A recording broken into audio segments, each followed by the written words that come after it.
Hello out there. This is a visual radio supplemental, I guess. And I heard from Harry Boris. Hey, Harry. Thank you. He does a podcast now, and my band played at the channel on the Saturday night when the channel opened. We were headlining over Mission of Burma and La Peste, three great local legendary Boston bands that still stand the test of time. My band still performs down in Hull, of all places, at the C-Note, doing a Lou Reed tribute.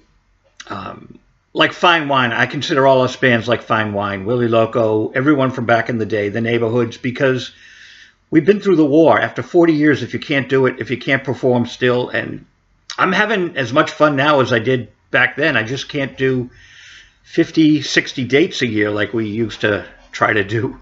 But the Channel Club was such a great place, a spawning ground. And it was a Thursday, Friday, Saturday, if I recall. Well, let me backtrack a little. There was a club called the Mad Hatter, which turned into the Channel. You'd walk into the Mad Hatter, and there would be a fountain. And I believe I saw Billy Sparrow and his band at the Mad Hatter. I'm not sure.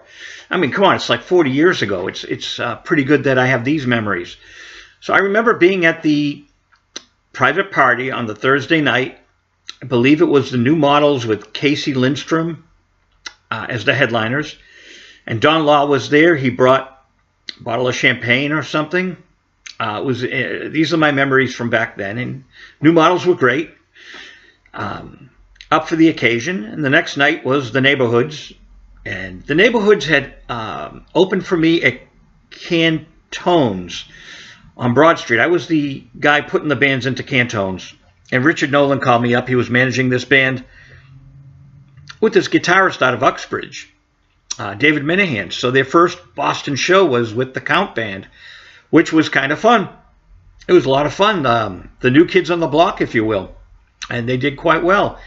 And so I brought them into the Paradise on December 2nd, 1978. So John Macy from Fox Pass and I built this big show at the Paradise, my second performance there, of 49. Must be a world's record, right? 49 appearances in Paradise. But December 2nd, 78, we had Willie Loco on the bill, and Unnatural Acts, and City Thrills with Barb Kitson, and the Neighborhoods. So this is where they launched out of.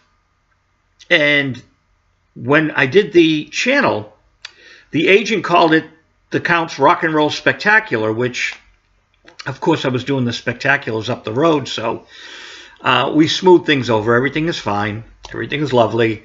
But I would do my presentations at the channel later, and we wouldn't call them spectaculars. What I wish we did was videotape all those great early shows. We should have been more in touch with public access TV, especially since in '79 I had my own public access TV show.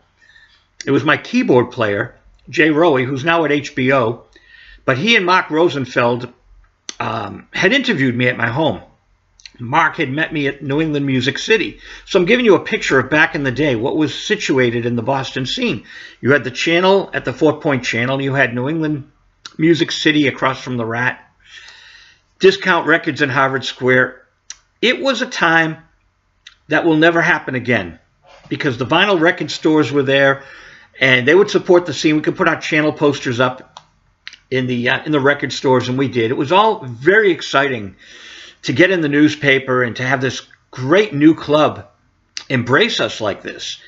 It was terrific. And you know, later Roy Orbison, I saw his third to last show. He did 2 shows at the channel, one more show, and he was gone. And to have opened the club on a Saturday night, the Saturday night of the opening weekend, and then to have Roy Orbison play there. And Buddy Guy, Buddy Guy gets off the stage. I was working with Buddy, producing him with the late Jimmy Miller. And Buddy get off the stage and shake my hand. And I'm like, these are the fingers that are touched by the finger of God. Truly, this man is amazing. And at the Channel Club, Robbie Krieger of The Doors. Thank you, Peter Boris and Harry Boris. I got to open for Robbie Krieger That was a night. People wanted Jim Morrison. Well, you know what? There was the band Exposed, Formula Exposed, and my band, the Count Viglione, and Robbie Krieger. And Robbie was playing jazz, and the audience was not happy.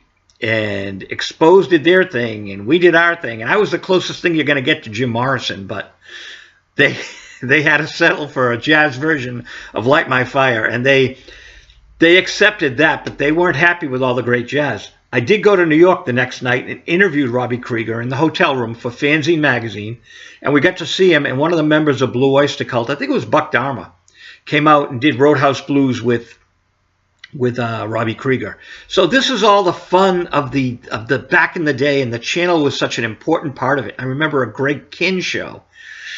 I remember, Greg Kinn. There's another, the Black Crowes. So I was up at CGY with Harvey Warfield, and I was a consultant for the program director, Steve Becker. And I said, Steve, you know, we're up here in Lawrence. We got to play 3 Black Crowes songs in the playlist. He goes, 3 Black Crowes songs? He goes, I don't know, man. And the next week on the playlist, I see 3 Black Crow songs. We weren't in Boston. We were in Lawrence. We could play with the playlist, and the channel was packed for the Black Crows. So it was a fun time when you could experiment and do fun things. And I'm so honored that I got to play with Mission of Burma, La Peste, and my band, the Count Viglione, which I believe was Lady Carolyn on vocals, and Dana Eno on bass, Chuck Stanton on drums, George Ziola on guitar, and Jim Domino on guitar. That's pretty good. I'm quite sure that was the band that opened. I'm positive of it. And I just saw Roger Miller from Mission of Burma in 2018 playing. His band was playing with Elsewhere and another band. All the bands were great that night. It was great to see Roger. I hadn't seen him in years. You lose track with people, but Roger and I got to say hi again and hang out, and we're on Facebook, as I am with Harry Boris. And it's just... it was a fun time. It was great stuff. And I hope this video works. All right. Thank you.